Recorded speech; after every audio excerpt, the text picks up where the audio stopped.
नमस्कार, मैं हूँ विजय दिवाकर और आप देख रहे हैं हमारा यूट्यूब चैनल विजय दिवाकर में आप सभी का स्वागत है। मैं आप लोग को बताने जा रहा हूँ जनवरी महीने की असाइनमेंट नंबर 6 कक्षा 10वीं विषय विज्ञान का सबसे बेस्ट आंसर।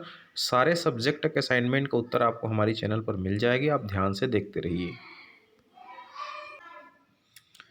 तो ध्यान से देखिए, यहाँ पर विज्ञान विषय का उत्तर आपको हर सब्जेक्ट के असाइनमेंट का आंसर मैं दूंगा आप लोग को, बिल्कुल सबसे बेस्ट, सबसे सटीक और सबसे सत्य आंसर, बिल्कुल, ताकि आप लोग को भविष्य के साथ किसी प्रकार का अन्याय ना हो। इसलिए आप लोग के लिए सबसे बेस्ट और सबसे सत्य उत्तर आपको हमारी चैनल पर ही मिलेगा। तो ध्यान से देखिए, प्रश्न पहला, क्या होगा जब समीकरण लिखिए। पहला पॉइंट है, एथेनॉल को सांद्र सल्फ्यूरिक अम्ल की उपस्थिति में गर्म किया जाए। मतलब इसमें क्या होगा जब बोला है और समीकरण भी लिखना है। तो यहाँ पर बात आती है, एथेनॉल को सांद्र सल्फ्यूरिक अम्ल की उपस्थिति में गर्म करने पर हाइड्रोक्सी और समीपस्थ कार्बन का हाइड्रोजन पानी बनाकर अलग हो जाती है। इस तरह एल्कोहल के निर्जलीकरण से एल्किन बनता है। तो यहाँ पर आप फार्मूला देख रहे होंगे, सी 3 बार एच इसमें जुड़ा है, फिर CH2OH, ये एथेनॉल का फार्मूला है। H2O यहाँ से निकल रही है और ये H2SO4 सांद्र H2SO4 की उपस्थिति में एथीन का निर्माण कर रही है। ये समीकरण आप लोग को लिखना है। चलिए, यहाँ पर ऐसा भी समीकरण लिख सकते हैं आप संक्षिप्त में, ये अल्कोहल का निर्जलीकरण कहलाते हैं। यहीं पर दूसरा सवाल आता है कि सीरे में ईस्ट मिलाया जाए तो क्या होगा, समीकरण भी देना है। तो सीरे में ईस्ट मिलाने पर ईस्ट में उपस्थित इन्वर्टेस सीरा में उपस्थित सुक्रोज को ग्लूकोज और फ्रक्टोज में बदल देता है। फ्रक्टोज और ग्लूकोज से जाइमेज की उपस्थिति में किण्वन की प्रक्रिया द्वारा एथेनॉल प्राप्त होता है। इस प्रक्रिया में तेज बुदबुदाहट के साथ कार्बन डाइऑक्साइड गैस निकलती है। तो यहाँ पर C12 H22O11 plus H2 invertase, C6H12O6 plus C6H12O6 glucose fructose का निर्माण करती है। यहाँ पर तीसरा प्रश्न ये आती है, यहाँ पर एसिटिक अम्ल की सोडियम के साथ अभिक्रिया। तो उत्तर है, एसिटिक अम्ल मतलब एथेनोइक अम्ल, यह अन्य अम्लों की तरह सोडियम जैसी धातुओं के साथ अभिक्रिया करके हाइड्रोजन गैस मुक्त करती है। CH3COOH प्लस 2Na, ये बनेगा CH3COONA प्लस H2। मतलब ये आपका बन गया एसिटिक अम्ल से हाइड्रोजन गैस, माने सोडियम एथेनोएट का निर्माण कर रही है यहाँ पर। चलिए, यहीं पर आपको चौथा सवाल है, चौथा प्रश्न है, उसी में प्रश्न पहला के अंतर्गत सुक्रोज को पानी के साथ इन्वर्टेज एंजाइम की उपस्थिति में रखा जाता है तो क्या होता है, समीकरण देना है। तो सुक्रोज को पानी के साथ इन्वर्टेज एंजाइम की उपस्थिति में रखने पर ग्लूकोज एवं फ्रक्टोज प्राप्त होती है, जैसा कि आप स्क्रीन पर देख रहे होंगे। C12H22O11 प्लस H2O इन्वर्टेज की उपस्थिति में रखने पर ग्लूकोज प्लस फ्रक्टोज प्राप्त होती है। प्रश्न दूसरा, एसिटिक अम्ल के निर्माण की शीघ्र सिरका विधि को चित्र सहित लिखिए। तो यहाँ पर इसका चित्र है, ये चित्र आप लोग को बनाना है प्यारे बच्चों। ऐसा चित्र आप लोग बिल्कुल अच्छे से बनाइए। यहाँ पर छिद्रित प्लेट है, लकड़ी का शिलन है, लकड़ी का पात्र है, वायु के लिए छिद्र है। इस तरह से आप लोग के चित्र बनाना है एथेनोइक अम्ल निर्माण के शीघ्र सिरका विधि का। चलिए, यहाँ पर आपको बात करते हैं, एथेनोइक अम्ल का औद्योगिक उत्पादन एल्कोहल से किण्वन द्वारा किया जाता है। इसके लिए एक ऐसे बर्तन का उपयोग किया जाता है जिसमें नीचे से वायु प्रवाह के लिए छिद्र बने रहते हैं।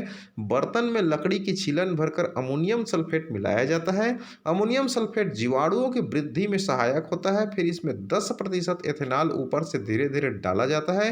किण्वन प्रक्रिया के फलस्वरूप पात्र के सबसे नीचे हिस्से में एथेनोइक अम्ल प्राप्त होता है। इस विधि द्वारा प्राप्त एथेनोइक अम्ल सिरका कहलाता है। इसमें एथेनोइक अम्ल की सांद्रता 3 से 4% होती है। शुद्ध एथेनोइक अम्ल जिसमें जल न हो ग्लेशियल एसिटिक अम्ल कहलाता है। इसका क्वथनांक 118 डिग्री सेंटीग्रेड होती है। प्रश्न 3, गोलीय दर्पण से संबंधित निम्न परिभाषिक शब्दों को परिभाषित कीजिए।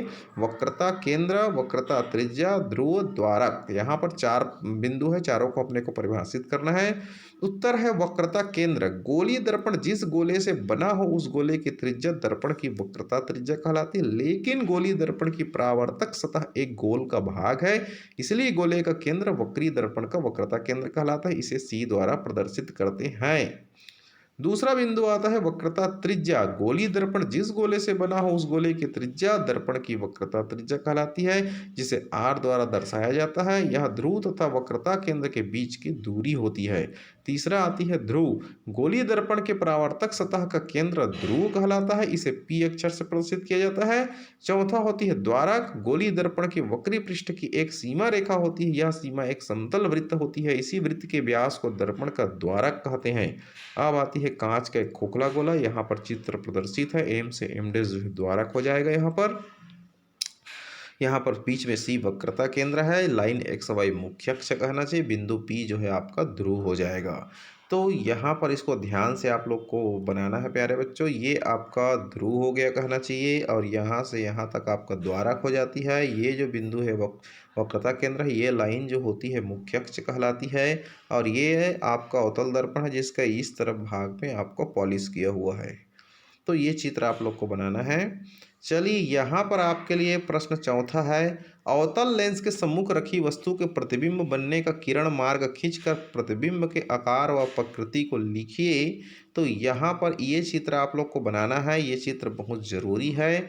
अवतल लेंस के सम्मुख यहाँ पर इस तरह से बहुत दूरी पर वस्तु है अनंत पर, तो उसका जो प्रतिबिंब है फोकस बिंदु पर बन रही है। तो इस तरह से यहाँ पर एक और चित्र बनाना है आप लोग को। जब वस्तु अनंत और प्रकाशिक केंद्रों के बीच किसी बिंदु पर हो तो ऐसे कंडीशन पर कहाँ पर बनेगा, तो उसको भी आप लोग को ध्यान देना है। अवतल लेंस में प्रत्येक स्थिति के लिए प्रतिबिंब वस्तु से छोटा, सीधा, आभासी व फोकस बिंदु और प्रकाशिक बिंदु के बीच ही प्राप्त होता है। प्रतिबिंब का आकार वस्तु से छोटा होता है, प्रतिबिंब की प्रकृति सीधा आभासी होती है। प्रश्न 5वां, 10 सेंटीमीटर फोकस दूरी वाले गोलीय अवतल दर्पण के ध्रुव से 15 सेंटीमीटर दूरी पर वस्तु स्थित है, तो इस दर्पण द्वारा बनने वाले प्रतिबिंब की प्रकृति, आकार, स्थिति तथा आवर्धन ज्ञात कीजिए। दिया है अवतल दर्पण की फोकस दूरी f बराबर माइनस की 10 सेंटीमीटर, वस्तु की दूरी u बराबर माइनस की 15 सेंटीमीटर। हमें ज्ञात करना है v बराबर और m बराबर हम जानते हैं कि 1/f equal to 1/u plus 1/v।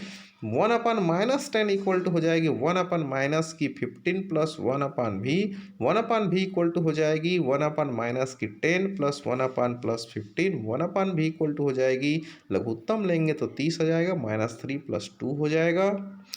विशेष सूचना, सभी प्यारे स्टूडेंट को सूचित किया जाता है कि हमारी चैनल के माध्यम से प्रत्येक माह के असाइनमेंट, परियोजना कार्य, महत्वपूर्ण प्रश्नों एवं आपके अर्धवार्षिक वार्षिक परीक्षा में आने लायक एक से बढ़कर एक सुपर मोस्ट एमपी प्रश्नों का सेट और उसका वीडियो हल विस्तार से समझाते हुए देखने के लिए आप हमारे यूट्यूब चैनल विजय दिवाकर को सब्सक्राइब करके बेल आइकन की घंटी जरूर दबाएं, तभी आपके मोबाइल में परीक्षा संबंधित सूचना, जानकारी एवं एमपी प्रश्नों का वीडियो का नोटिफिकेशन पहुंच सकेगी।